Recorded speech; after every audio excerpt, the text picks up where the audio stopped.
Okay, so this is going really well. I would like to be able to invite you, but where is the invitation?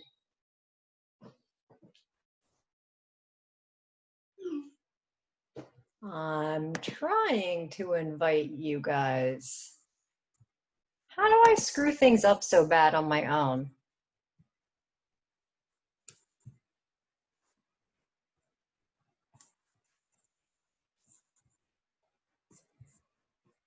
Oh, there we go. Look.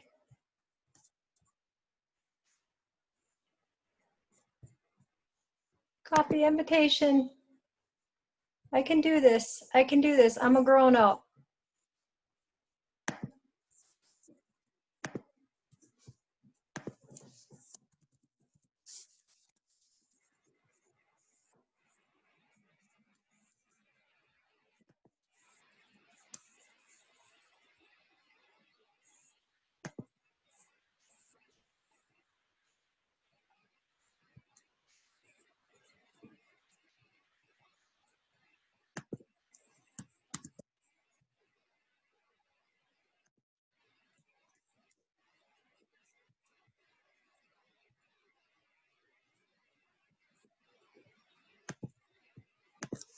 Okay, now let's see if anybody shows up. All right. Come on, guys, don't fail me. Come find me. All right, I'm hanging out by myself. I'm telling Ashley that I posted it. Oh, look at this. You guys are showing up. Okay, are you completely making fun of me? Nikki, you're not laughing. Nikki, I see you. Oh, good. Thank God there's Larry. Ugh. See, I need a keeper. I really need a keeper because I can't do this by myself. So that's absolutely ridiculous. And now I'm trying to get it to where I can see everybody. Oh, look, there's people. Hi, Larry. You have to unmute yourself. You are not allowed to be muted. How about that? Okay, that's much better because they don't give a shit about me. They're all here for you anyway. No, that's not true. Uh, They love you. they're insane. So yeah, if they're willing to put up with me figuring out how the heck how the heck can I even screw anything up? Look, Ashley, I did it. Okay, she can't hear anything, but that's fine. All right, so we'll just see everybody showing up.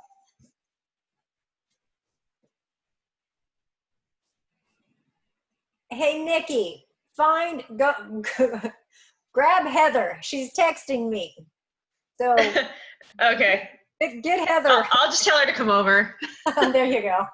Box wine, grab Heather. I got my gin today, so. Oh, you're having gin today. Wow. What are you drinking there, Larry? You got sweet tea, don't you?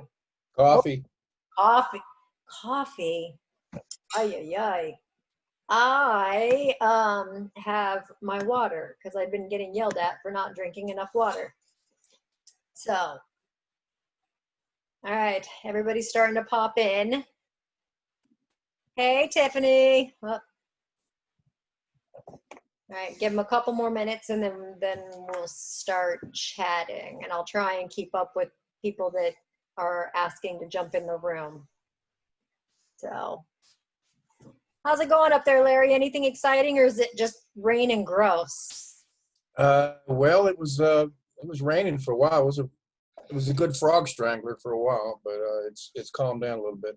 Okay, Ashley's laughing, so that must be some country term you just used. I have no idea what the hell a frog strangler is. What the hell did you just say? That's a lot of rain at one time. Okay, she's dying laughing. Okay, that's funny. Um, well, so tonight I wanted to talk about, you guys asked about talking about Bundy. So what I wanted to do was give you guys some of the stuff that you don't ever really talk about. So, and then Larry is the coup de grace. You never get to hear about the time that they spend on death row and what happens and everything else. So, so we're just gonna wing it, Larry. Okay. Okay. That'll work. So, yeah, let's see who, I don't know who else is jumping in here, but okay. So, all right, so some of the things I want you guys to jump into, especially Carrie, I see you're on there. So, but there are different things. Hi, Heather. Sorry I lied. So, That wasn't Heather. Oh, nope, that was not Heather. So, there are things that you guys, I want to hear your opinions on. How did Bundy become Bundy? Okay. So, which is something that a lot of people don't ever talk about. They just talk about, they pick him up about the time that he goes to school and everything, all hell breaks loose. But they do mention like one thing about his childhood. And there's actually a couple of things that are interesting. So the first thing I wanted to mention was that you guys, most of you probably know that he is the probable product of incest. Okay. He was adopted by his grandparents, and he was raised thinking that his sister, well, that his mother, his biological mother, was actually his sister. Okay. He doesn't find out the truth until he's in college, and then all hell's breaking loose. But do you think that that's enough to make somebody hate women? I mean, he's lied to, he's been, yeah, see, Nikki, that's not even spawn of Satan. That's just a dachshund who's annoying. So do you think being lied to about who your mother is enough to piss you off to hate women? Okay, Ashley, why are you guys hiding your faces? Well, I have to go get my computer charger, and I wasn't going to run and make everybody watch me run around to do that. Well, that's okay, because I got to see Nikki's fiance run in and out and called him Heather. So, hey, James. He had pants on, though. Yeah, he did. And it was gray. So, all right, fine. Don't answer me. I personally don't think finding out that your sister is really your mother, and is a big enough deal to make you a killer. Okay, especially because some of the stuff that I'm gonna tell you that he also did. We think his father is actually, Carrie, you unmuted yourself. You have something to say? Well, I was going to say, from the therapeutic standpoint, Please. It would depend on what your coping skills were and how you were taught to deal with the anger and resentment of your mother, of your whole family, essentially keeping this lie from you.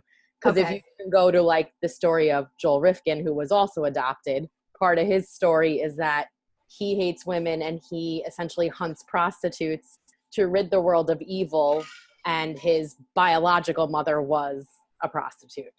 Okay. So I guess, I mean, if you... from the therapeutic standpoint, then why wouldn't you hate men if you're a product of incest? Right. I mean, I think it would be you would think it would be an equal opportunity thing. Yeah. But I'm sure they kept the secret of his mother from him because there was some level of victim blaming.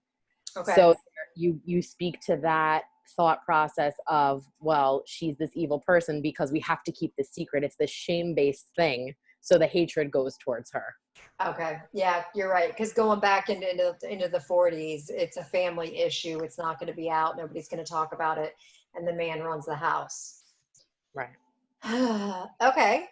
So he's doing strange stuff from the time he's a little kid. And I made some notes. Okay, because I definitely wanted to be able to mention some stuff. He was the oldest his of what ended up being 5 kids, and he did not connect well with anybody in his family. He felt they were beneath him, even though he babysat them. But when he was 3, his aunt woke up. She was taking a nap. She woke up. She was covered, had a blanket cover. She woke up because the blanket's moving. At 3 years old, he is taking butcher knives and tucking them in around her as she's sleeping. She thought that was a little weird. She told him to get away. She took the butcher knives, went back downstairs to the kitchen, put them away, told his mom, and nobody seemed to think it was a big deal. It was never discussed. He was never punished. There was nothing. So that's not normal. If my kid is putting butcher knives in my bed, 1, I'm beating him, and 2, I'm going to probably lock him in a cage like a dog. So was Ted screwed up from the beginning? Because at this point, he didn't know anything about his adoption and his incest and all this stuff. Explain that one, therapeutic person. How's a 3-year-old even know butcher knives are something that would be scary? What else was going on in the house at that time? I think there's a lot of stuff that we assume and don't know, because I don't think you're biologically born to be a killer, so to speak. Okay. So you go with the okay, so you say it's not biology. You say it's what's going on in the household. Yeah, and then unfortunately, this is in that time frame that if Ted were still alive, he'd be 70 now. So he'd be in his 70s. They wouldn't have talked about it. You wouldn't have called the police. You wouldn't have done anything. There's no therapy. So I agree. There's something that had to have been going on in the household to make him. He's already kind of becoming a little monster at 3. So Absolutely. Would you have been afraid of him? Any of you guys? Oh my God, you guys are never this quiet. I don't think at 3, but it would leave concerns for an older age. But like you said, I would have whooped that behind. Okay. All right. What the heck would the parents have been thinking if his aunt, who's only 15, brings these butcher knives out? I mean, as a parent, what do you think? I mean, you don't think anything about it?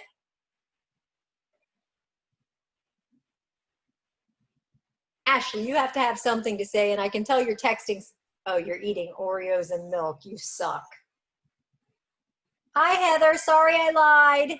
It's Oreos and peanut butter, first and foremost. Okay, yeah. Okay, But, so I hate you even more. All right, fine. So, I mean, obviously, yeah, I'd be creeped out. But I think kids also get told no when they touch things. And I think that kind of makes them want to push the boundaries to see what they can get away with. And maybe that's why he kind of went for the butcher's knives, is he was maybe told no and he wanted to push boundaries.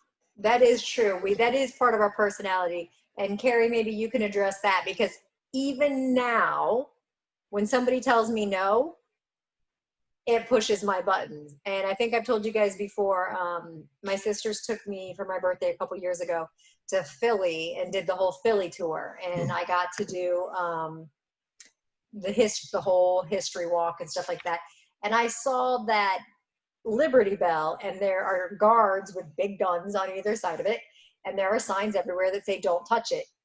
And I'm literally looking at it, trying to figure out how I can touch it. And I'm like, well, if you distract them, and I'm telling you, I felt it. It was an internal feeling that as soon as they said,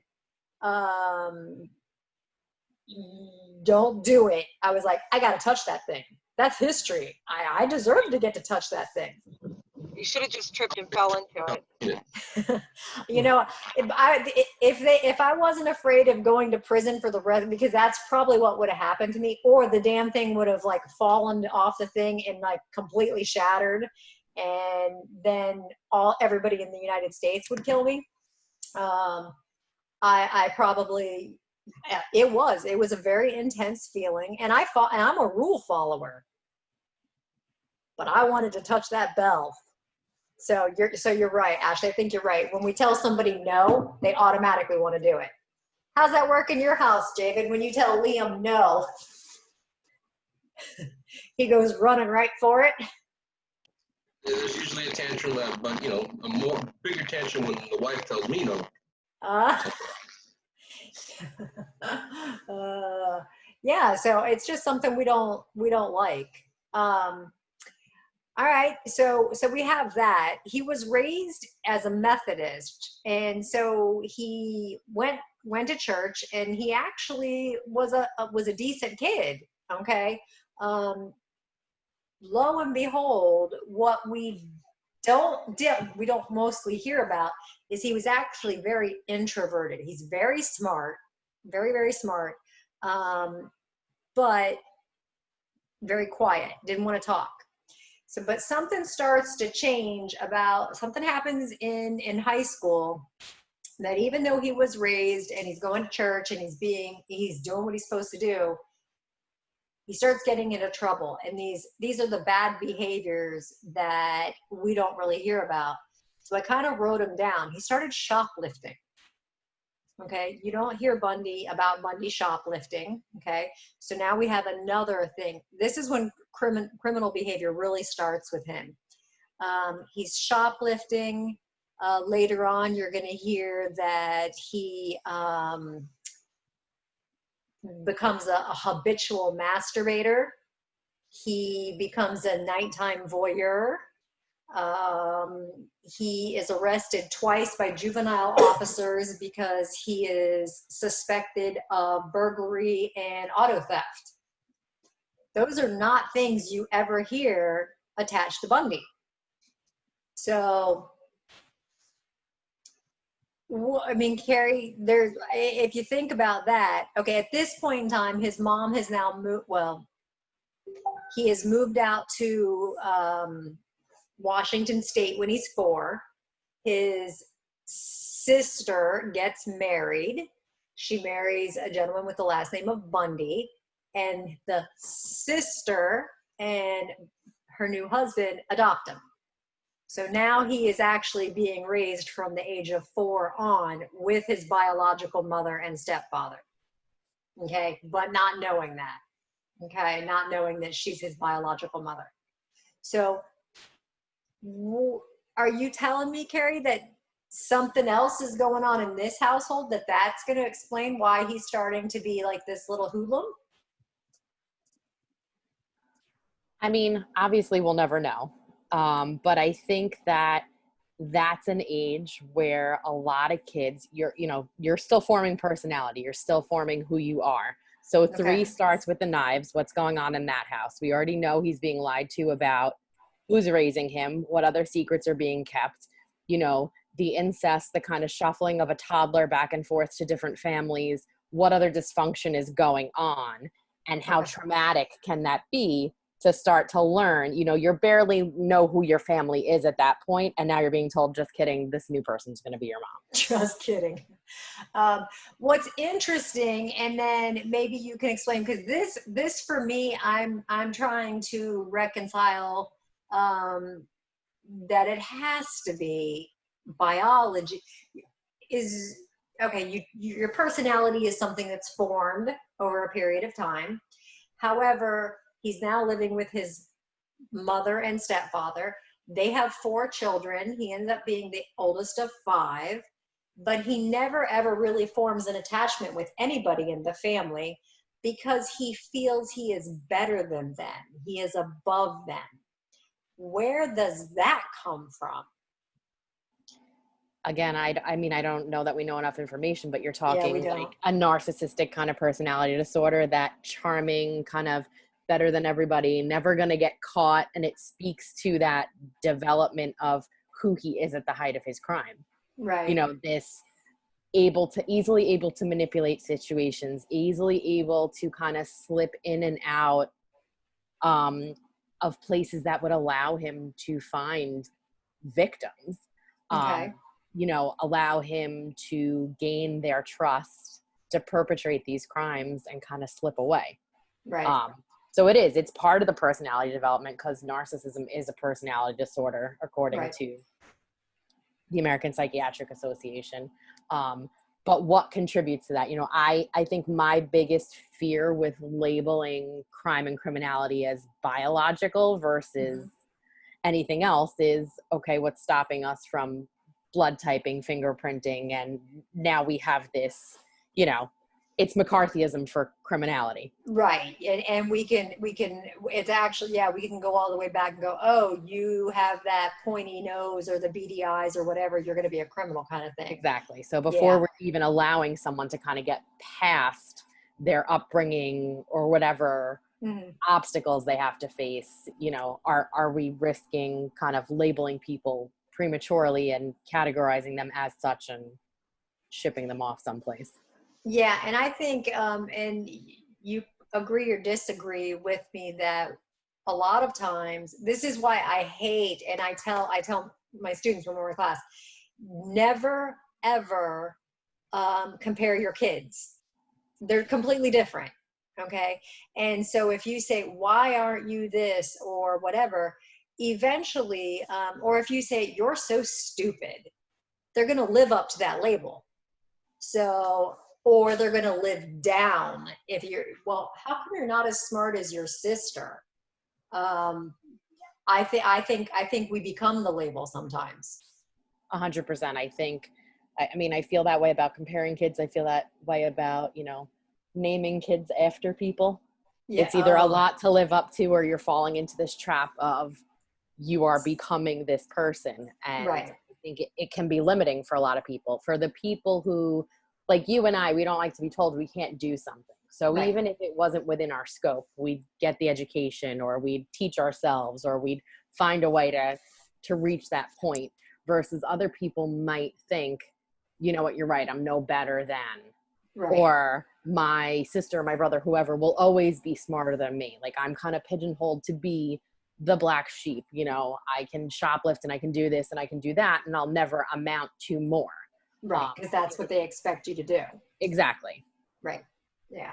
I think that's the same as, and I think we're starting, it's funny, I think we're learning that, but we're not learning it in all areas. I think we're learning it in areas like girls can be just as good in math and science as boys, but we're not learning it when it comes to comparing our kids or maybe people that live in certain areas or come from certain places. I think we still label them, and then therefore we're causing a problem with them.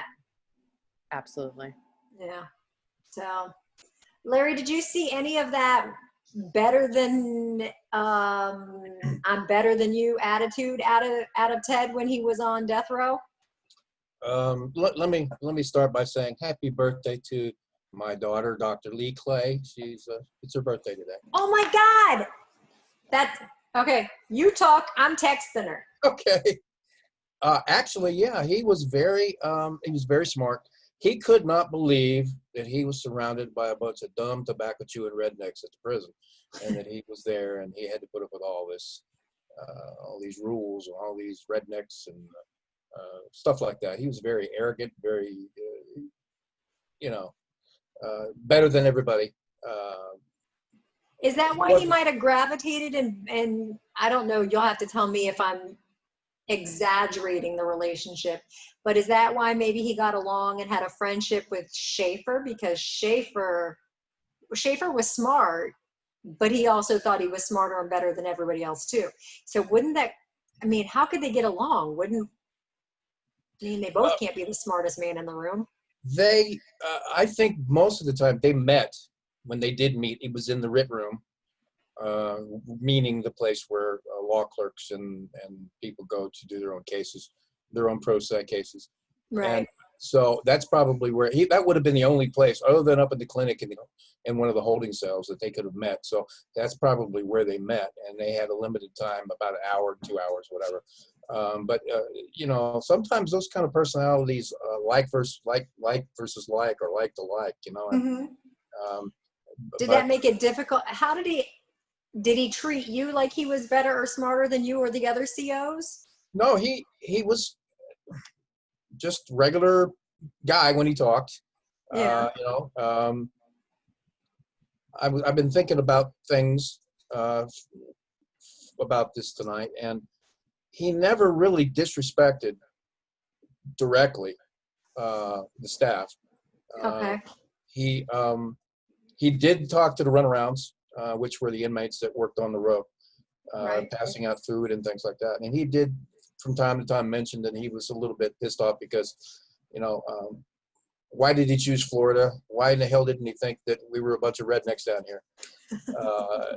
It just kind of pissed him off that he was because if you know anything about Rayford, and you know a lot about Rayford, Yeah. you know where the hell it's at. And it is in the middle of nowhere. I mean, it's No. the capital of middle of nowhere. Yes. Okay. And so he was a little pissed off about that. And it aggravated him that he had to follow these rules by all these country ass people. Right. With no education, and here he's college educated and part of the Republican Party, working for them, and Yeah, he was an elitist. Yes, absolutely. yeah. Yeah, Ashley is hiding, and I don't know why she's hiding her face, but yes, Ashley and I, when we came up there to Rayford, if you remember, I'm still in shock. I don't know that I'm annoyed, but I feel labeled, or actually Ashley and I joke around and we say, we think we were reverse racismed because you told me, and we went into town, I guess it was Stark, that had the Mexican restaurant. There were tables available in the front of the restaurant. There were booths open. There were plenty of room for us. And they took us to the back room and sat us in the corner by ourselves. She's laughing. And the whole time, I mean, I literally got up and took pictures. And I'm like, She did. And the guy was sitting there laughing at us. yeah. Because we're like, we have this whole back area to ourselves because we're not good enough to sit with everybody else. Because Yeah, they know that we're crazy. Like, that had to be what it was. They knew we were crazy.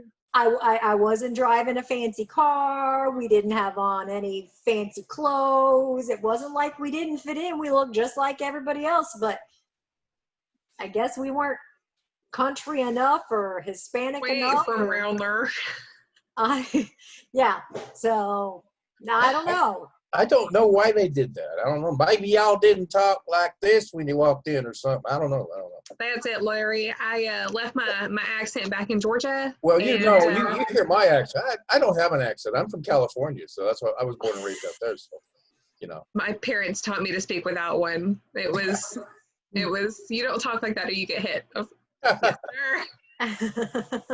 Nice. I don't know why they did that. That's very strange, because that's what you said. Then it was strange, but they did know I was not quiet about it. I mean, I wasn't obnoxiously rude, but we were laughing. It was really funny, and we were laughing about it. And I took pictures, and I'm like, look, there's nobody back. We had our own bartender.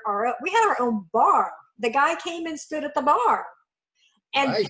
And they were talking about it, and they were laughing, and I'm like, I didn't know what to do. It was the funniest thing ever. So I don't know. I'm going back there, and if they sit me in the back room again, I'm asking. I'm Let's going. go visit Leary. What? I'll come with you. How about that? Yeah, but if they sit me in the front, they let me sit in the front room, then I know it's because of you, and then then I know I'm being labeled. So I'm an outsider. Hey, P Cube joined us. How you doing down there, P Cube? I really miss my P Cube. And he's not unmuting. So does that mean the little bastard just signed on and walked off? Maybe you scared him away. Gosh. I don't know. Maybe he's a pansy. Oh, you know what? Maybe it's because he found out today that our new college president belonged to the Army, and the Army is better than the Air Force. Ooh. Oh, no, he's savage. not in the room. He's not in the room, or he'd be throwing down now. Yeah. So. That's a shot over the bow. Yeah. I had to go for the jugular to see if he was really there because he'll ignore me no matter what. So, he's there. You jerk. He just raised his little hand. Mm-hmm. You want to get him to respond, tell him to say Puerto Rican salsa is better than Cuban salsa. See what happens. He should be able to hear you. Puerto Rican salsa is better than Cuban salsa. I disagree. You're not really Cuban. You're Guatemalan. Oh, the hand went down. Why aren't you going to give in, you big jerk? Because he knows it's going to annoy me. So, but I will tell you guys, off topic, but deals with P cubed, that I actually looked at our what do you call that thing? Our podcast numbers the other day. We have not recorded and put anything out in months. And our numbers, we still have thousands of people listening every month. So P cubed and I are going to record remotely. He at his house, me at mine, on Friday. And we're going to start putting them things back out. So we're going to do one-hit wonders. So until we can get things going. So I can't believe he didn't bite on the Air Force thing. Jeez. We can say that Bundy had a head injury, and that's what caused his murder spree. Oh, look at that, P cubed. You got other people picking on you. Bundy only did what he did because he's got a head injury. That doesn't work. We could always try Spanish forts. Whoa. Yeah, he calls himself a real researcher. They coming for you, buddy. He isn't You going to and give I- in. He's going to be a pain in my tail. Okay. Watch the So, poor guy just not have a mic and you're all picking on him. Okay, her, she's used to it. yeah, usually he gives it 10 times worse than we could ever even imagine. Mhm. Brenda, don't you have anything mean you can say to him to make him talk? Oh, watch. She's probably not even there either.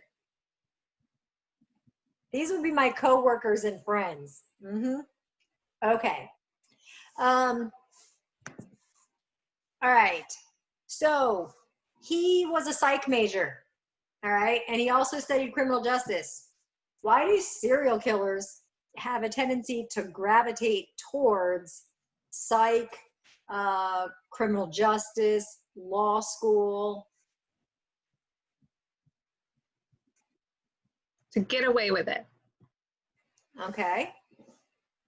So now they don't need to go to school. We can just turn on the TV and we can watch, pick a channel.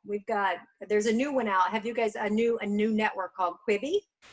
It's owned by Steven Spielberg and Stephen King and all the guys with money. And it's supposed to be it's a complete crime channel, but it's supposed to go in a different direction. But I haven't found it yet. So, Brenda, we don't care about your dogs. Mine are evil. So that's why Brenda won't unmute herself. So, okay. So yeah, he did. He studied, but something was weird. When he went back to, Ashley, did I just do something bad? Somebody else did something bad? Okay. You just ran Pierre off. Like, he's gone.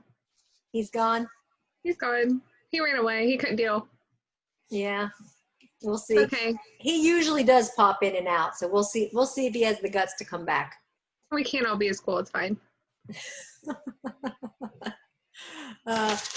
So let's see.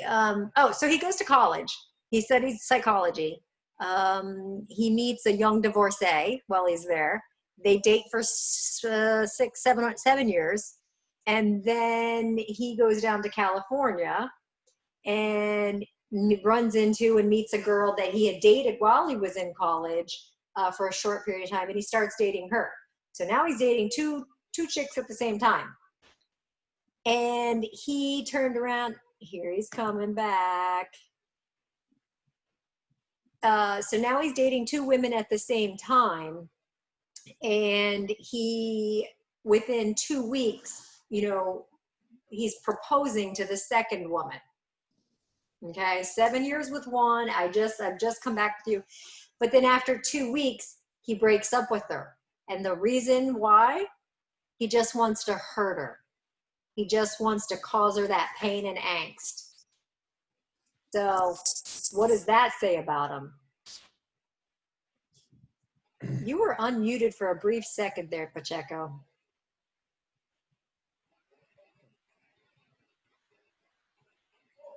Yeah, you're making me do all this extra work to get a microphone on. Oh, so that's why I thought for sure when I dissed the military thing that I was like, he walked out of the room because he'd have killed me for that. No, I didn't have a microphone connected, so I'm like, crap, now I got to go run to the office and get a microphone and do all this. Well, you need one anyway because we're recording, I told him, on Friday. Yes, I heard. Yes, I have the microphone up and ready now. Yes. Awesome. Okay. So basically what that tells me, and Carrie Lynn, you can jump in and expand on it if you choose. I don't want to throw you under the bus. Ted's a sadist. If he basically, the only reason he asks her to marry him is so that he can break up with her to cause her pain because she ditched him before. Not a nice guy. So, have any of you run into somebody, they just like to hurt people? Unfortunately, my specialty, P Cubed and I figured it out. And Larry, actually, it's yours too, because when you started giving us people to look into and study and whatever, all the way up until we got to Stano, everybody was a sexual sadist. And I'm like, no wonder I'm a neurotic mess and need therapy. I'm like, I picked the worst of the worst to actually, and didn't even realize it. So, so Ted is actually a sadist. And you learn that later on by what he does. And sadism just means that they get excited by causing somebody else harm. So, and it just depends on what their preference is that gets them excited. For Bundy and for Schaefer, they're sexual sadists. For Bobby Joe Long, he's a sexual sadist. That was how they got their sexual pleasure, was by doing things to harm others. So, and they all did something different. So Ted wasn't on anybody's radar right away, you know, as he's doing these, starting to get in trouble and do these crazy things. But right after, it's about a couple of weeks after he breaks up with that girl and he has his first experience of sadism, is when he goes on his first killing spree, so to speak. So that takes him into January of 84. And it actually puts him pretty old, because serial killers, when we talk about them, we usually start them at what age? Come on, somebody say something. Usually we throw in there, they're 25. Okay, we start at 25. He was 38.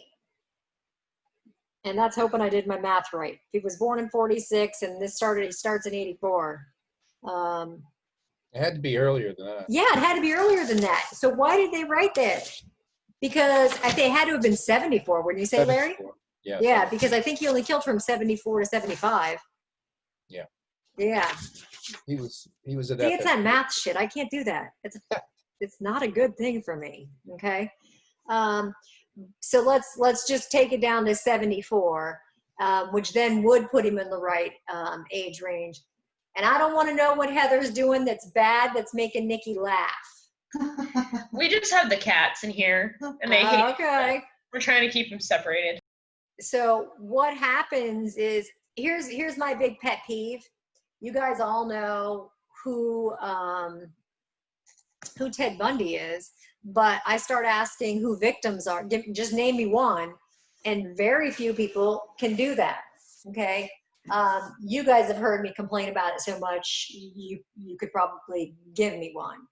But I'm only going to talk about the ones because Pierre and I did a session with Larry a little bit on Bundy because it's an anniversary year. But he started and he went on a spree, and you'll see you'll see the escalation and the times start to get closer together. So the first person that he actually attacks, okay, is in the basement of the college, and this is Susan Clark, and I wanted to have her age, and I don't see that I wrote it down, but I think she was only 18 years old. Okay, and what he did is he went into the basement of the dorm room at the college, and he actually takes one of the rods from the bed and he bludgeons her. And I went and I tried to, and it's really hard to find some of the information on Susan, but she survived that encounter. And probably wish that she didn't for a while, but she was actually victim one. And then a couple of weeks later, he actually kills, for the first time, 21-year-old Linda Healy. Now, in this day and age, we would not have said that she was a murder victim, because what he actually did is, again, he went into the basement of the college and she disappeared. So today we would call her a missing person. Okay, and she would still be listed as missing. I do believe that her remains were found, but not for quite some time. But what was found in her dorm room was her sheets were bloodied, and hanging in her closet was her nightgown, and it was full of blood. So they assumed that she had been murdered. Okay, but they actually had no idea because they had no body, no nothing. There was nothing behind except for all of this blood. So then we go a couple of months more. Okay, so we've gone in January is when he's starting. In March, he says he goes after Donna Manson, who's only 19. Okay, she was on her way to a concert and she just disappeared. That's it. She's gone. So she's a missing person. So you're going to find this. We'll come up with a pattern in a minute, but it takes them a lot of victims before we get a pattern. And the pattern is of the victims, which is why we study victimology now. But I don't think this would have helped find him. And Carrie or Larry, you can both. That's going to be confusing. Carrie or Larry, you guys can, tell me what you think. But Donna disappeared on her way to a concert. 1 month later, Susan Rancourt, who is only 18, she was on her way to go see a foreign film. That's it. She disappeared. Nobody ever saw her again. So that's it. No body, no signs of any foul play, nothing, anything else. So that's in April. In May, very first week of May, he's now, the time frame is getting a little quicker because it's only about 2 weeks or so later. He gets Roberta Parks. She's 22, so she's a little bit older, but she went on her nightly walk. She walked at night, which Ashley's why I don't like it when you go jogging and it's dark. Yeah, don't give me that, whatever. She just never came back to her, came back after her nightly run. So she just disappeared. So again, no crime scene, no nothing, just missing person. Then we go to June 1. Brenda Ball is 22. And she was at a bar, and where the college kids hang out, this and that. And she was seen leaving with an unknown man. Never to be seen again. Again, disappeared. Okay, no crime scene, no nothing. The only thing I have that's different this time is that she's seen leaving with somebody.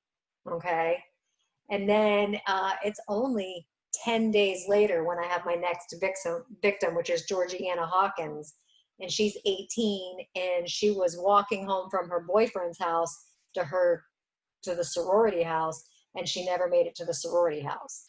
MIA. Okay. So I have no crime scenes, no nothing. But at this point, I now have how many victims? That's 3, 4, 5, 6, 7. I have 7 women, and they finally have a pattern, and it's a victimology pattern. The pattern is all the women are young and attractive. They have dark hair. It's usually shoulder length, and it's always parted in the middle. That's what the cops had to go on. In the 70s, that describes every Brady Bunch episode I ever saw. So that was just them. So all of the women looking the same, does that say anything to you?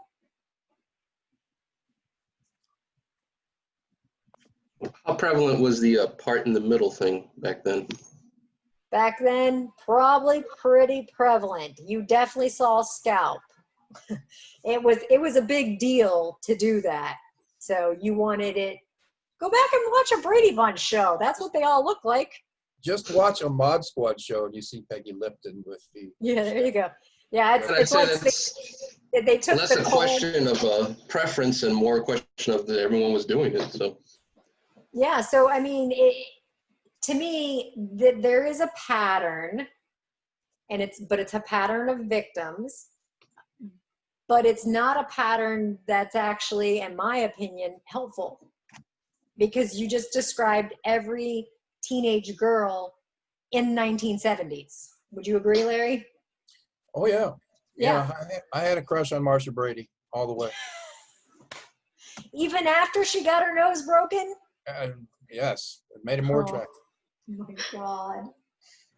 I'm not sure if I just lost respect for you or gained it because you admitted it.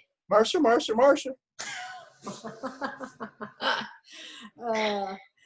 So, God, you do live out in the middle of nowhere. We got to get you out of there. So with that, so we start having things happening again. In July, we have 2 girls that go missing while they are out with their friends at Lake Sammamish. Okay, so they're out enjoying a day on the lake, and 2 of them, technically they're in plain sight of their friends. But think about it, when we're all together, if we're at Wine and Crime at the Blue Door, are we really paying attention to where each one of us is? Or could one of us easily walk off or be taken away or whatever? Yeah, we don't necessarily, we can't pay attention to our complete surroundings. So this day is the day that Ted starts getting tricky, and he puts his arm in the sling and he asks them for help in going up and getting his sailboat and whatever, and they're never seen again. So, but the thing that was interesting was that I think this is where his arrogance, or as Carrie said, his narcissism starts to come out, because he was seen by people. And so this is the first time law enforcement is actually given a description of what he looks like, so they have something to work with. What you got, Larry? Nothing. I just. Oh no, you just lit up yellow, so I thought you were gonna say something. So, okay. I think he was trying to change his MO a little bit. I know he was a criminal justice major or whatever. He probably knew about MO, modus operandi, and changing things up a little bit. Look different. Every crime, every person that was described would look different, maybe. Yeah. Can you imagine if Ted Bundy were alive now and he had live PD, he had cops, he had the 15 Law and Orders or whatever, all these, can you imagine trying to catch him now? It would, yeah, I can't imagine. I think it would be easier. Really? Because back in the day, agencies did not share information with other agencies. I mean, correct. This is my case. I'm holding on to this case. This is going to get me reelected to district attorney or sheriff. And this is my case, and I'm not sharing it with the town next door or the county next door or the state next door. And I think now we have more multi-agency sharing of information, and it's a lot better. I think people are, now there's always going to be an element that you're not going to be able to catch right away, you know, like people who travel a lot or move around a lot. Right. But I think it's getting harder and harder nowadays with DNA and the sharing of information now to be Yeah. a serial killer. I really do. Well, and there are so many of us that are now getting into, And people are more aware of it. yeah, and we're getting into this crowdsourcing where we're actually making podcasts and we're talking about crimes and we're asking for help. And P Cubed and I have the Cold Case Institute. By the way, I did get to talk to your friend. So the guy with the Cold Case Institute up in Jacksonville. Oh, good. So very, very interesting guy. And then he, again, it's very surreal for me, the people that I'm meeting through this weird avenue I'm taking. Like, that's why we call you the unicorn, because how the hell that even. And Lee told me, she goes, oh yeah, my dad was there with Schaefer. I'd been working with Lee for like 3 years before. She knew I was a Schaefer freak, so I wanted to beat her that day. It was just, we lived on state property. We lived within, I could look across the New River and see Union Correctional and Right. FFP. And it was just where we lived. It was no big deal thing, you know. You could see the prison through all the cows. Well, you had to go around the cows to see, but it was right over there. You can I hear told Ashley, I said, I want to go up there to Larry's and we're gonna go cow tipping. Okay. So yeah, but Ashley's laughing. David, you want to go? I can't take Pacheco because he'll shoot it and want to eat it. I walked back in the room and I heard cow tipping. Yeah, you want to go cow tipping? We're going to go to Larry's and go cow tipping at the prison. No, I'm good. Chicken. So she No, grew it's up just, have you ever tried tackling a cow? It's not as easy as you think. no. No, I'm pretty sure as a kid, because I did it on my aunt and uncle's farm, which is where I grew up on the weekends. And as a little kid, you run and I ended up on the ground more times than anything else. And the cow's looking at me like, I am going to beat you. So I learned to run though. We actually had, up here at the prison, we actually had inmates who were assigned as cowboys. They were cowboys. Really? They rode horses and they roped cows. And we had a big, huge cattle stock because there's an That's straight abattoir. out of that movie. What's that There's an movie? abattoir up here. There's a slaughterhouse up here at the prison. And so that's how the prison self-sustained for so many years.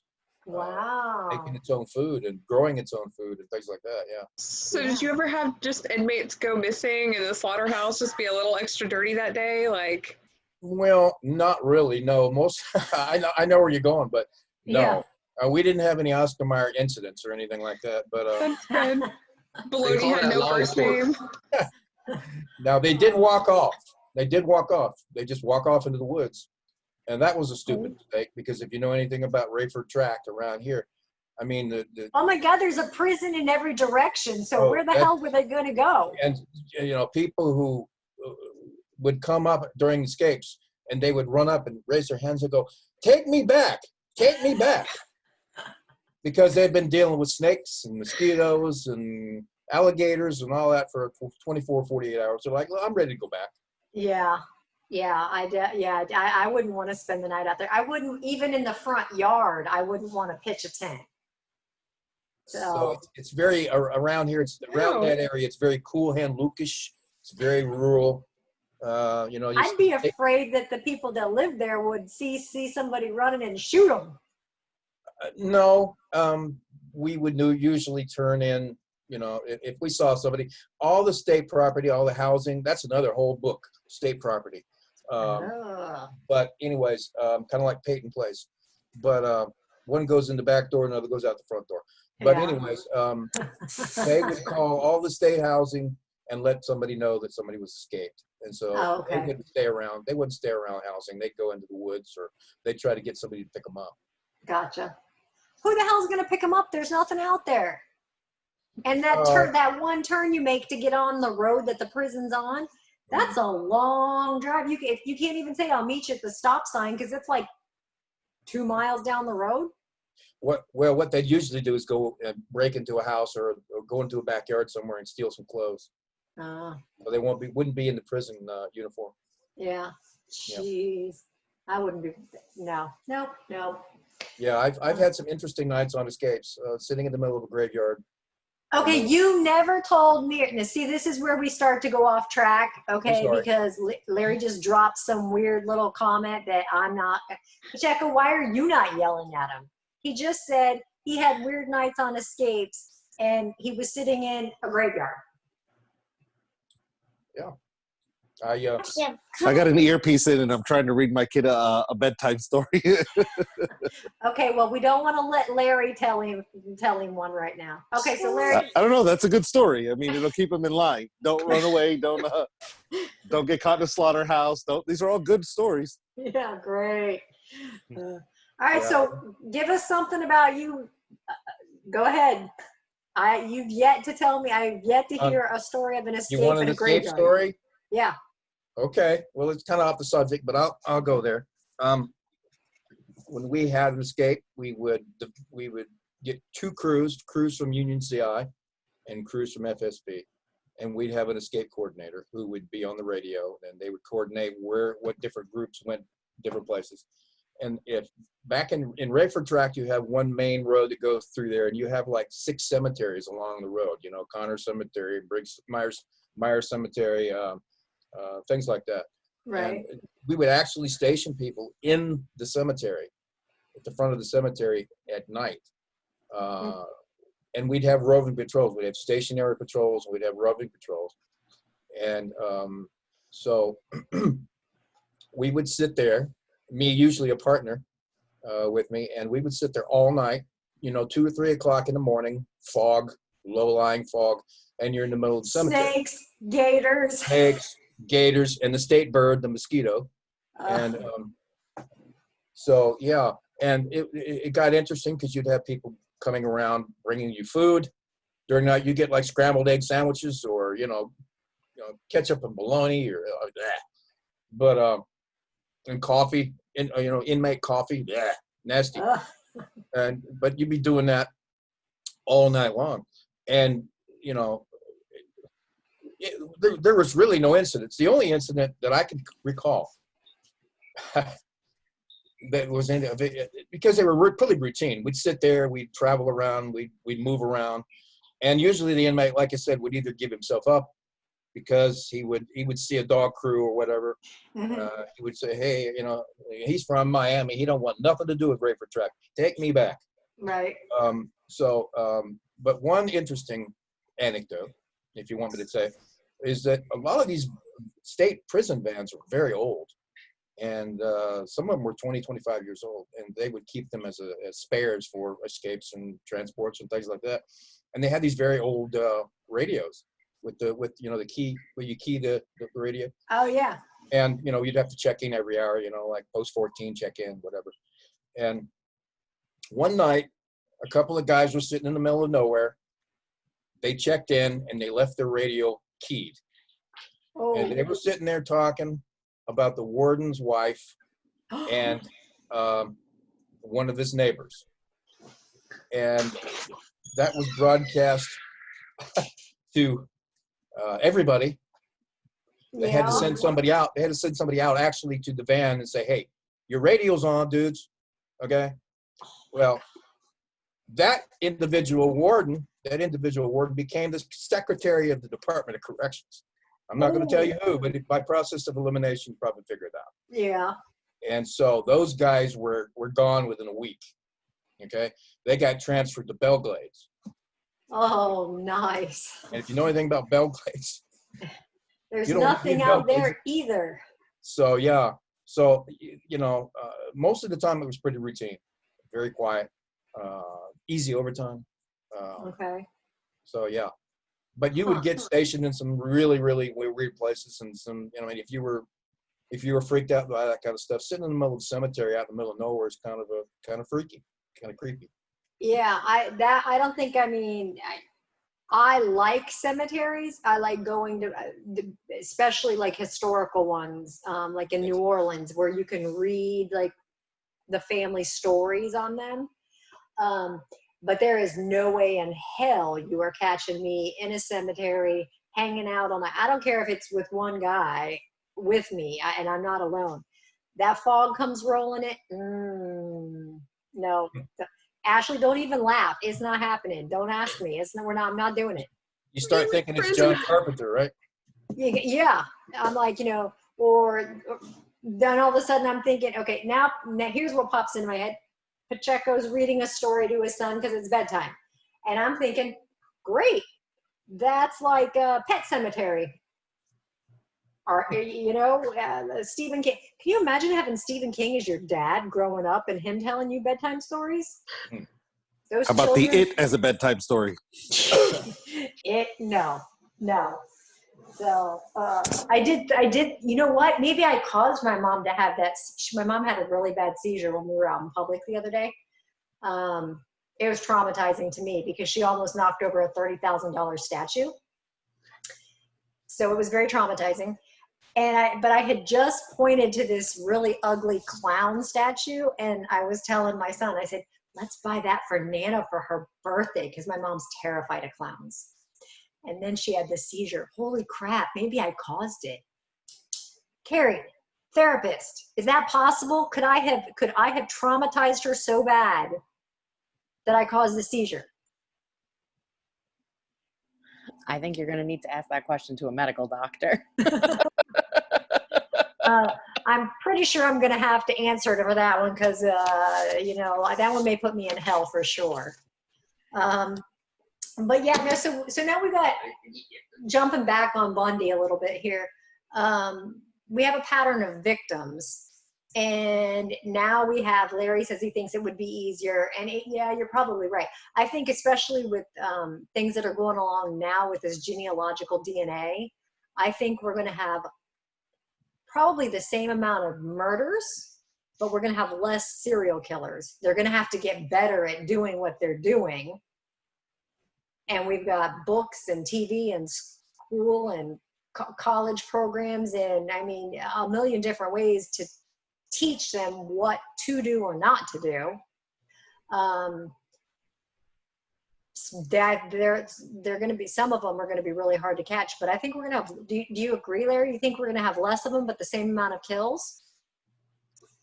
I think less serial killers, but yeah, there's some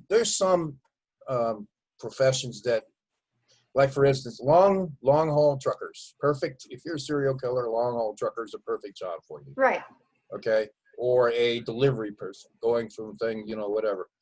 Some of those jobs kind of just lend themselves to that opportunity. Right. I'm not saying every long haul trucker is a serial killer. I'm just saying that, you know what I'm saying? They're going state to state to state, and it'll take a while sometimes to find the victims, and and they're not if even you change it up a little bit, you change your MO up a little bit, then it'll look like somebody from here and somebody over here did it and somebody over here did it. I think that would probably be the way. Maybe they would get away with it longer by changing their MO. Mm-hmm. And like the Mark of a Killer is an interesting show, which you did an outstanding job, by the way, on. Oh, thank you. But it shows that they all have something in common. They all do something, and if they could break that pattern, right? Okay, do something different. Not do something the same, then that would. That's what I was looking at with Bundy, because he actually comes up with his new shtick, his new pattern, but it's not really the same. So here he's got his arm in a sling, and then I think he's on crutches at another point in time. So he's pulling and using the sympathy, I'm hurt, I need help card, which was brilliant. Especially if you're wanting attention from women, because in that time frame, nobody's going to even question if they're going to absolutely help you. Now they're going to leave you laying on the ground to die. While they videotape you. Yeah, it's going to be on YouTube and Snapchat and everything else in seconds. I actually, totally off topic, I think I told Ashley, I called Ashley because I was flipping out. I was literally about to have a panic attack when I was going for my walk, and I had taken my dog with me, and I had passed this lady. We were on a divided, it's really residential where I live, okay? Like there's no reason to be back here. And I had passed this lady with her little dog. And so when I turned the corner, she had already turned the corner, and I turned just in time to see this older lady fall in the middle of the road and start screaming that she broke her hip. So I am trying to tie my dog, because her dog's barking, my dog's barking. I'm trying to tie my dog to a mailbox, and she's screaming at me to get the hell out of there. At the same time as she's screaming, I've broken my hip. The street has just been paved. They just repaved the street. So it's 90 some degrees outside. I have an old lady, paper thin skin, laying in the middle of the road, cussing me out. And I'm like, who do you want me to call? Do you want me to call 911? No, your dog's freaking my dog. She was so worried about her little dog that she made me, I had to leave. And I'm freaking out because I'm leaving some lady to fry like an egg on this road, and she's got a broken hip. And thankfully I ended up, the neighbors in the house next to me, I told them the situation, and they went down and took it. And 2 minutes later, here comes an ambulance. And I'm like, you stupid woman, I wasn't capable because of my dog. Well, it ends up, I know her neighbor, Ashley, it's Kelly. It's her neighbor. And she goes, oh my God. She goes, she is neurotic. She would have laid there in the road and cooked and died to protect her little tiny little fluff ball. Yeah. Is that the one that's like kind of like catty corner from Kelly? She Yes. was crazy. She was like standing in the middle of the road screaming about 6 feet apart. Yes. And I was like, you're in the middle of the road, go away. Yeah. So I was like, I wonder if I can be held responsible for this. So, because I didn't help. So, but yeah, so Bundy starts to prey on, and that's one thing I can tell you that would be an easy way, except I'm working on it. I am such an empathic person that Bundy would have gotten me no problem. Yeah, if he needed help carrying his books because he was on crutches, I'm helping. So yeah. Any of you going to be victims? No. David, you're going to be a perpetrator because you're an Amazon Prime driver. So it was somebody from, not me, I'm a crappy person, Kelly says. Go ahead, Larry. David is a driver. I have great admiration. I worked as a UPS driver helper for 4 years, and I'm telling you, those guys work their butts off. So I have great respect for UPS and Amazon and FedEx. I'm too tired to kill anybody. Yeah, you only got like 14-hour days. You ain't got time. Yeah, but he does almost, he doesn't do it every day, but at least once a week, he's good for one really good picture on Instagram. Like yesterday's was really funny. He had to have been at some rich hoity-toity house because the wall had, how I described them, the statues were like little cherubs, and the cherubs had their masks on. And I'm like, so David had to post it. I was hysterical. It was funny. Well, she caught me admiring it, and I had to ask if I could take a picture. She was like, yeah, sure. I couldn't pass that up. Yeah. So you talk about an interesting profession. Delivery drivers have an interesting profession. They see all kinds of people, all kinds of situations. They're in all kinds of houses with all kinds of clean levels. Oh my God. Yeah. That's just some of the things made me I would gag a maggot, some of the things you see. Yeah, my family owns a pest control company, and my son called me one day, and I was teaching. He goes, Mom, I don't know what to do. I'm servicing one of the apartments that they put on my schedule, and like there are bongs everywhere, and there's pot here and there's some pills over there. He goes, what do I do? I said, you spray the place and you get out. Just don't touch anything. I'm like, oh dear God. So yeah, but that, you know, David, I did think of you yesterday, because I thought, wow, really interesting on how that attorney killed that judge's son and husband by faking being a FedEx driver. So. Well, you'd be surprised, because a lot of FedEx drivers and even us Amazon drivers, we don't actually work in marked vans. We have rental vans. Yeah, I've seen that. Yeah, and the uniforms aren't hard to fake. And we don't make you sign for anything anymore. So you just, you know, you rent a van for however much it costs to rent one for a day. You fake a uniform, you knock on the door with a box, and that's it. I haven't been thinking about this though. Yeah. I did. I thought about it yesterday, and I thought, that's very scary, because right now I'm ordering almost everything I'm ordering and having delivered. And so, like, the dogs are on a first name basis with Amazon Prime, and, you know, they just look at each other through the window. But I thought, wow, that's really a brilliant idea. That guy really thought that through. So, be interesting to find out why he commits suicide, though. So Stacy, I see you. Why are you hot? Because it's hot. You're such a wuss. So Larry was the one you were talking. You are the one that got Larry in trouble with my sister. It was fighting over the picture of the bloody dude that got electrocuted. Oh yeah. I thought that was really educational. You know, because you don't see that all the time. Yeah, ask my sister. And the funny thing is her oldest child is like 47. He's only. So she's reaming out Larry that my kids watch this, and I'm like, do you know? And no. She and I was like, get off my stuff. Don't be telling my friends what to do. So I tried to get Larry to fight with I mean, her. I wish I could take some pictures of the crap I see at work, but I can't. Yeah. I'm like, oh my God. I'm like, you're a crossing guard for middle school kids. You see more crap than that on a daily basis. We just caught people smoking freaking coffee. Oh yeah. Coffee?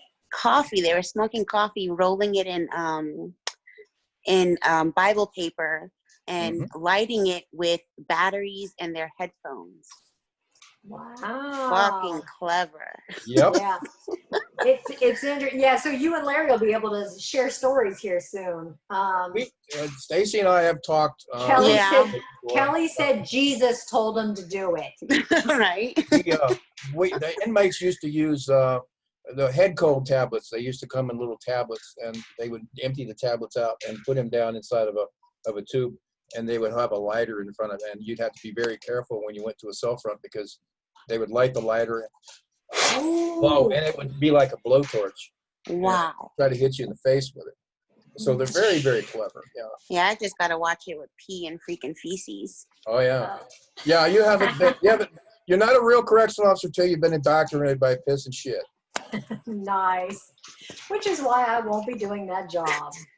So actually I could handle that, but if they were to wipe a booger on me, I'd be done. That's the one thing I can't do. When I taught martial arts, those little kids, I taught the little ones, I'm like, you go out and wash your hands and you tell your mother what you did, and then you can come back. And then I still didn't want to touch them. Oh, God.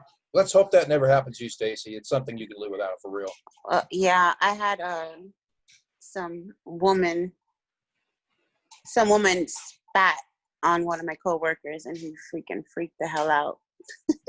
Yep. She was detoxing, and she was really yucky. Yeah. Yuck. We could have a whole show just about correctional officers in the jail and the prison. You know what? And we do need to do that because like we've talked about it before, COs, nobody ever talks about COs, and that's why Pacheco and I love when we're talking to you about something and you just toss out some weird little thing and you think it's no big deal, and we're like, what the hell did you just say? So, I mean, I've already saved some kid's life from an overdose. I already saw hangings.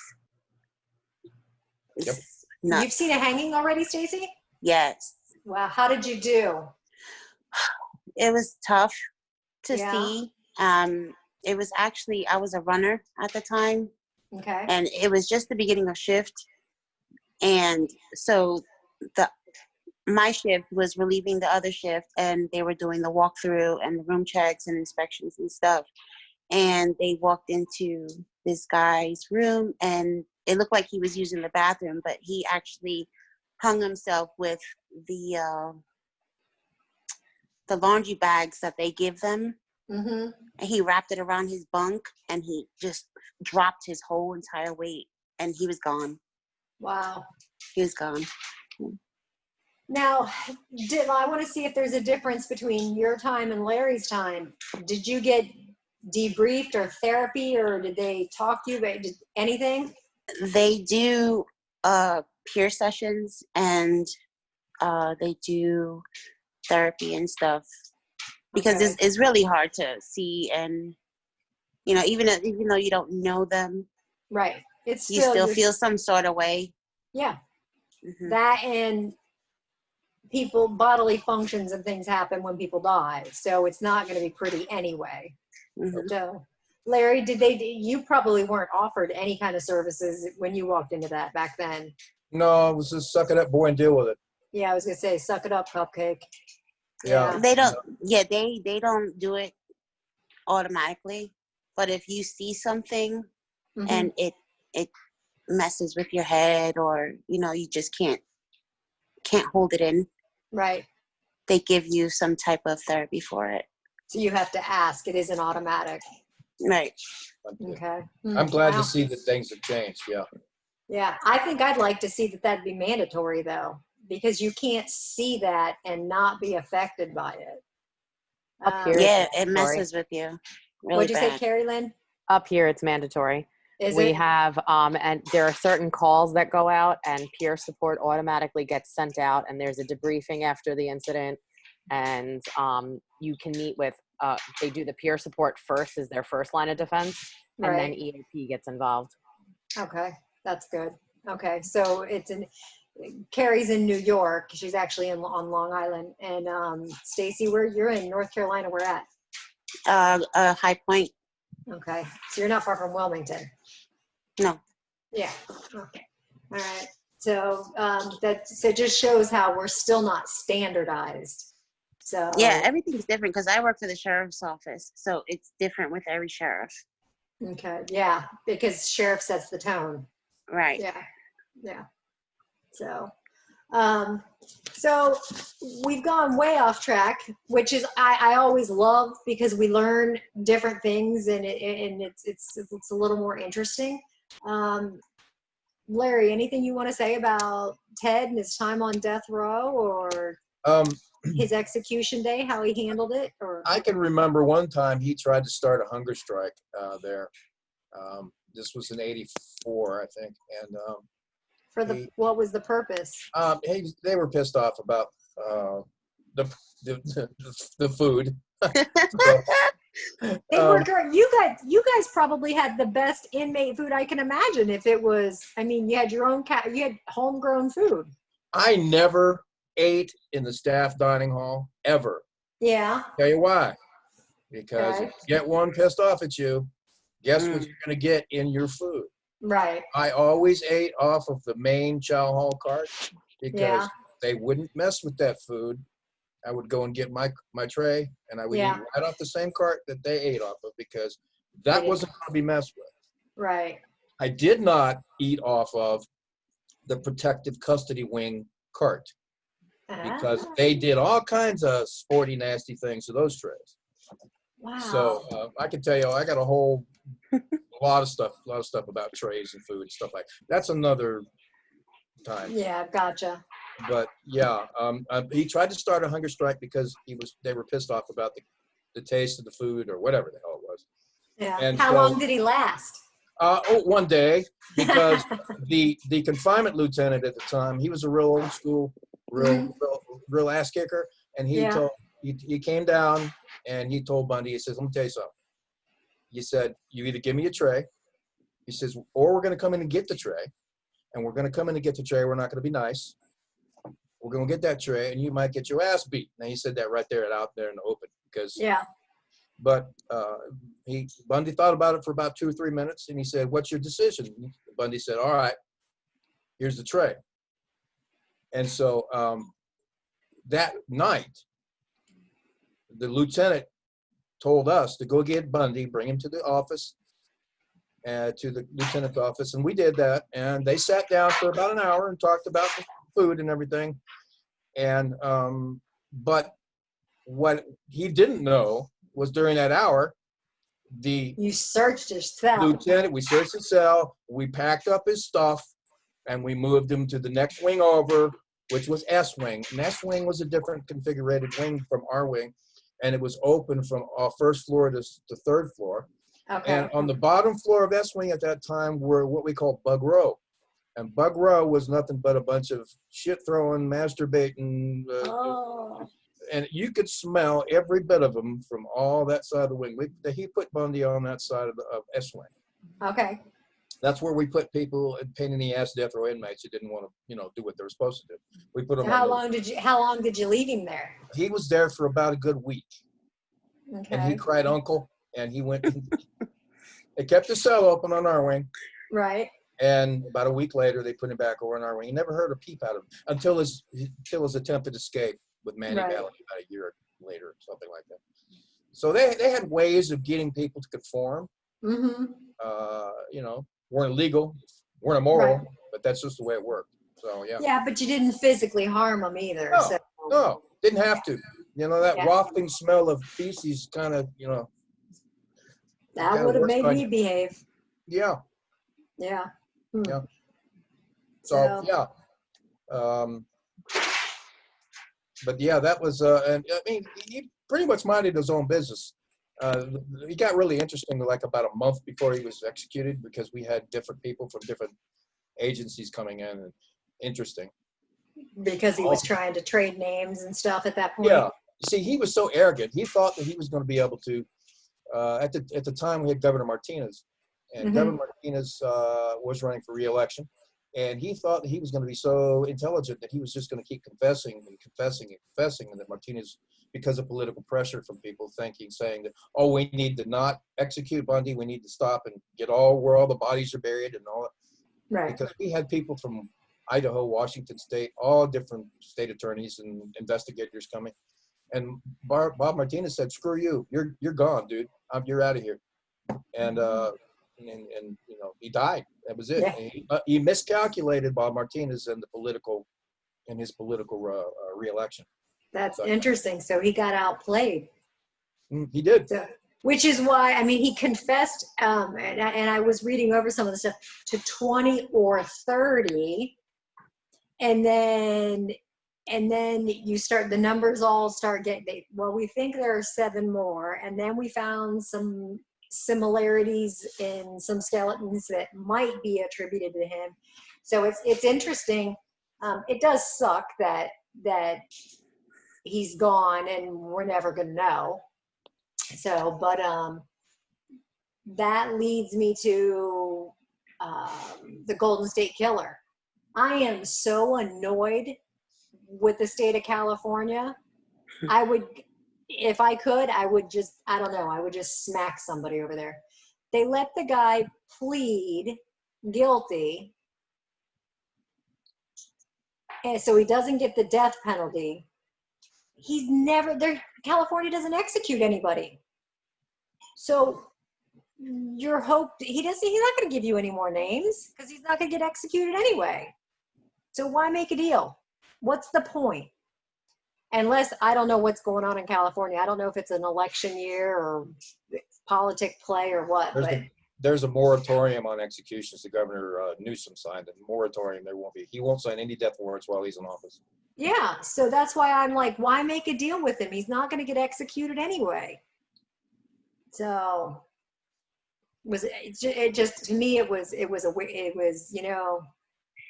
wouldn't have made a deal with him. I'd have just kept pushing until he talked.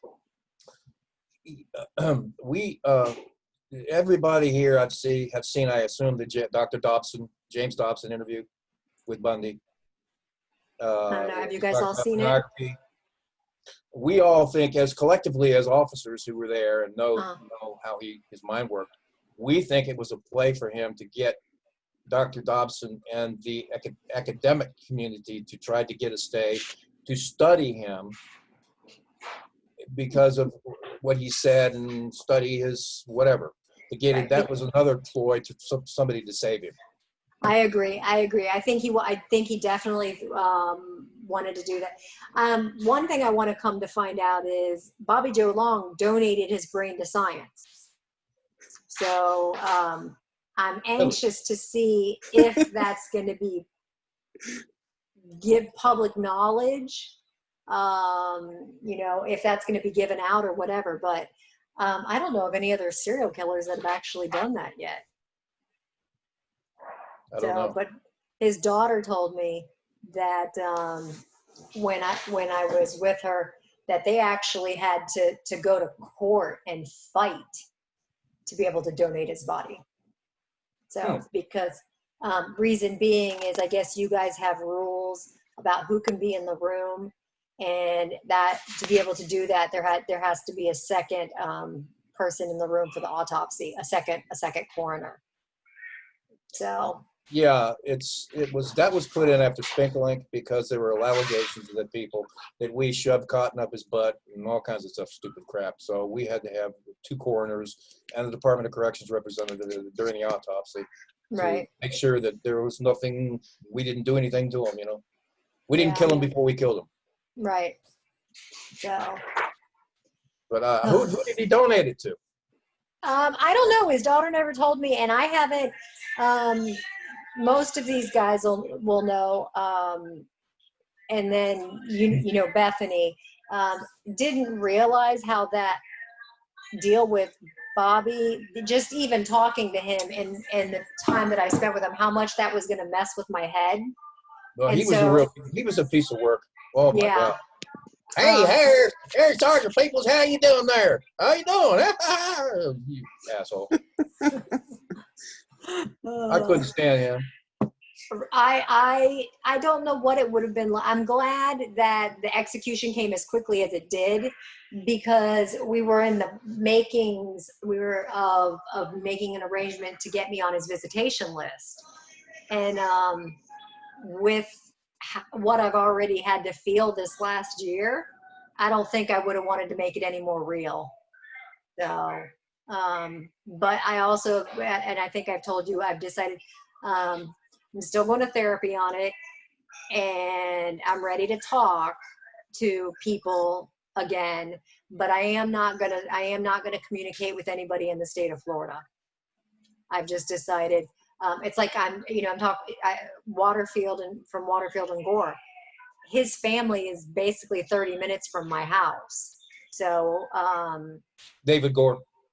Yeah. So if I piss him off, and then right now they're going back and they're doing all those resentencing. Well, God forbid one of them get out, and I don't want to play that game. You gotta keep yourself safe. Yeah. So I'm with doing what I'm doing. I already get stalkers, and I had one that was legitimate, and I didn't even know it. I didn't even know this one wasn't even on my radar. So, and law enforcement figured it out. It was a CO that was at Wine and Crime that noticed it and turned it in, and then it was taken care of. Good. So, yeah. Gore was a jackass too. Yeah, I bet. So. Yeah. So I've known you probably name them. I've probably been around them. Yeah, Waterfield. I think he went to UCI. I think he didn't come across the FSB. They kept him separate. Yeah. He's he actually just got transferred too, and he emptied his legal locker and sent it to me. Now Pacheco's on here, and I basically ghosted the guy because I got so busy this last year. I think he thought Pierre and I were going to get him out of prison. I don't know what the hell he thought. because he's like telling us how he only did what he did because Gore, you know, he was afraid of his cousin and blah, blah, blah, and whatever. But he sent the stuff he sent us. I don't know why he sent it. And then I just didn't have time, and I have never responded to him. And then that makes me nervous too, because I'm like, great, I have all of this stuff. I have this, I have that. And if he gets pissed off one day, you know, one of his kids going to come knocking on my door or come to the college, because from the college, they're only 15 minutes away. You can call the Department of Corrections and have them put you on a list of, if you have a particular inmate that gets out, they will not, they will notify you. They notify you, yep. Yeah, maybe I should do that. I keep meaning to talk to Pierre, but he's so busy too, about now that I work with, we have the Cold Case Institute, that gives me a little bit of connection with you guys in law enforcement, so that I can try and hide some of my, Bind Link is a website you can sign up for. Oh, okay, thanks, Carrie. So that I can try and hide, but it's too late. My information is out there everywhere. So, you know. You're a public figure now, my dear. Yeah, I screwed that up.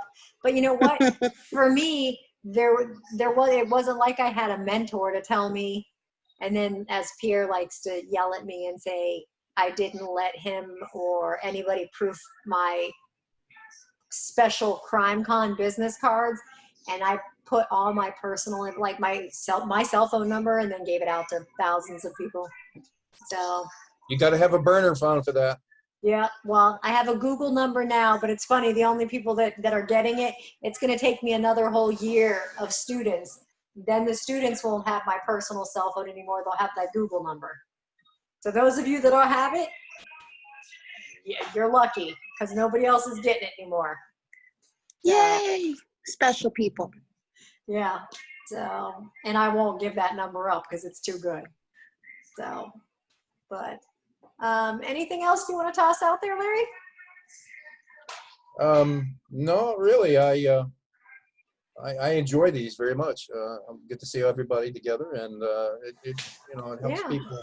That's kind of nice. You know what? Maybe we can come up and we can come up and see you, because I'm not worried about getting corona in the middle of cow country. No, we have very low rates of infection up here. You know? Yeah, it's all here. And we're kind of spread out a little bit. You think? Yeah. So I love it up here. I grew up in San Diego, but I love it here. I can't believe, when your family dispersed all over, I can't believe you stayed. But if you like the country and the peace and quiet, it's beautiful up there. Deadly snakes, this, that, and everything else. Inmates are the last thing I'm worried about. No. But yeah. So I can't believe, and you're up there all by yourself. And I'm looking. Do you have your windows open? Is that a curtain behind you? Yes. Yeah. Okay. So see, this is how I know he's a country boy, because I didn't realize until I went back home and I went to the farm, and I was like, oh my God, my kid hated it. He was miserable. And all of a sudden I went, oh my God, I grew up without air conditioning. I just dawned on me all of a sudden. And I'm like, how do people live like that? Well, I got air conditioning. Yeah, but it's, you know what? I would and indoor plumbing too. Yeah, and you're allowed to eat in the front room of the restaurant. Yeah, yeah. Yeah. So, all right. Well, you know what? I like that idea, and I'm gonna mention that to Pierre, because I know that'll be of interest to him too. Well, come on up. You know where to stay. You know that hotel there in Waldo. You told me it's the only one I'm allowed to stay in, so I kept it. I kept that information. It's in my phone. I got it in like 5 places. Okay, there's no cows around, so you're good. Yeah. So. Just a truck stop. Oh, cool. So I can count hookers instead. And there's some there. Yeah. So we did some research at the college. I took students. Oh, wait. Okay. Oh no, Brenda's on. I took for the research class one time I took them to do this assignment, and they had to learn how difficult it is to control the environment. So I took them to the truck stop, and they were counting hookers. And then the funny thing was, I was like, how do you know that's a hooker? And this and that. And then the following week I was working at the jail, and I did not have on an appropriate shirt. I had forgotten my sweater for the jail. So I had to go into the truck stop and buy a shirt. And the lady says, and then she goes, well, you always know who the hookers are. They're the ones that are buying their clothes in the morning in the truck stop. And I'm like, thank you very much for that, lady.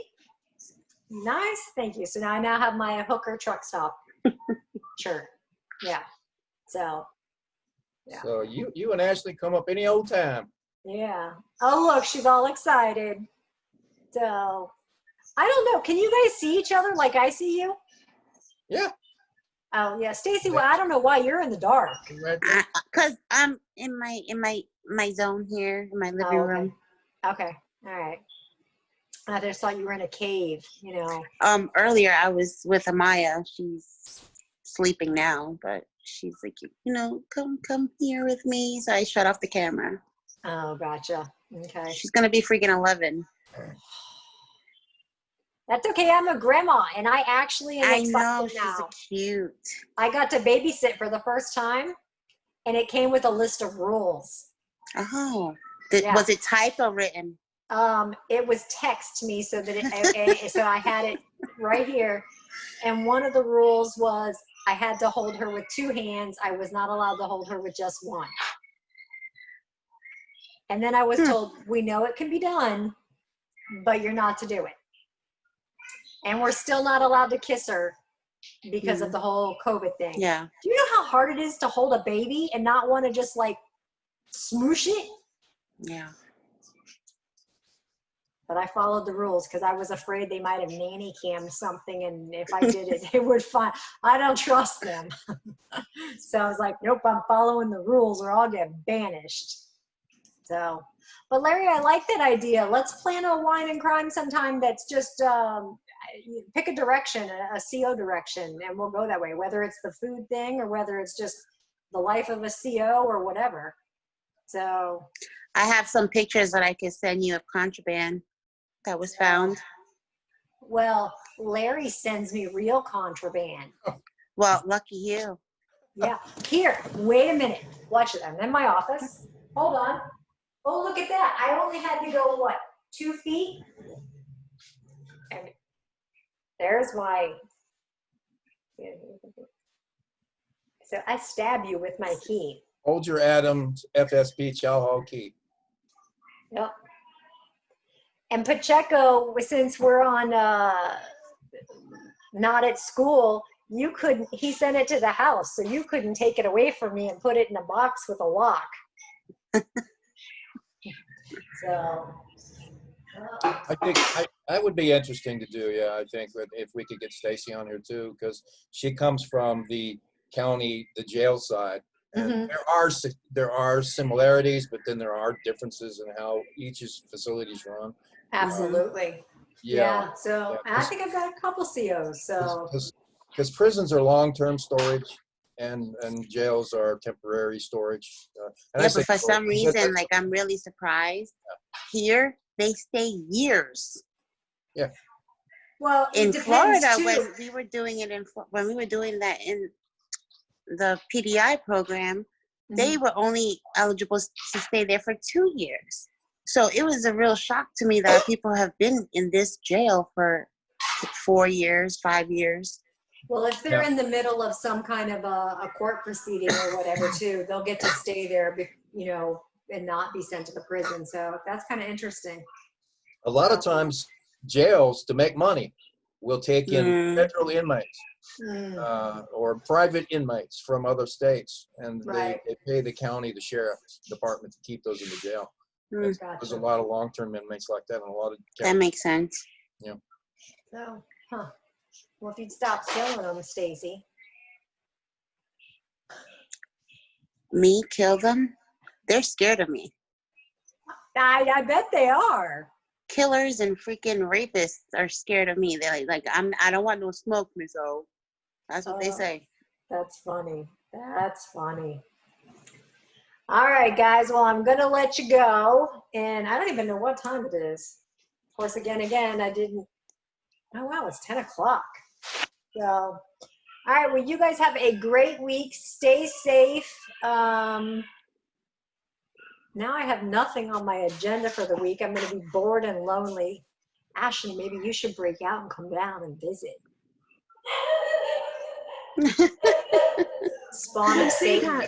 Peter will That's yell at so us. funny. Spawn of Satan heard that. He's like, we might get company? Oh, yes. Carrie, unlock yourself. We'll go ahead. Carrie Lynn and I are going to work together on next week. And Carrie picked a topic. And Carrie, do you want to go ahead and fill them in on what we're going to do? Well, I never considered myself much of a conspiracy theorist, but I'm completely sucked down this path, especially with the murder at the judge's house this week. So I proposed to Kim that we talk a little bit about Jeffrey Epstein, his victims, and some of the conspiracy theories that are out there. Yeah.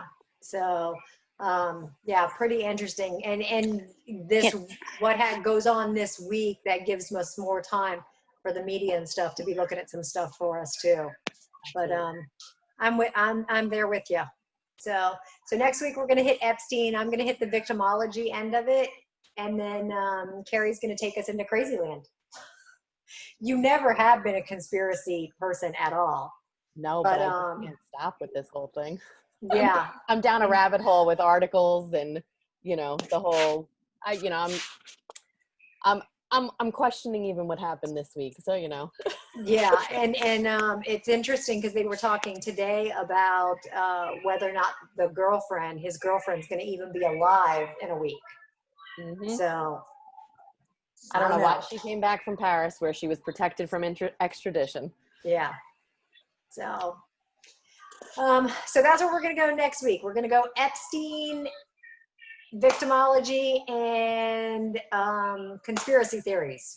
So anybody else have anything they want to yell at me about? Okay, fine. David, you're doing your homework, aren't you? Geology homework yet. Good job. Geology rocks. Ooh. All right. Put it away. Finger guns. All right. Well, you guys have a great week. I always, I'm happy to see you guys. I don't care if it's one of you or two of you or 100. I can tell you a lot of people now, which is kind of nice. I can see that there are only 13 of us online right now, but I'm posting it on Facebook. I'm putting it on my YouTube channel, and just in a couple of places. And then I think we're going to try and put them on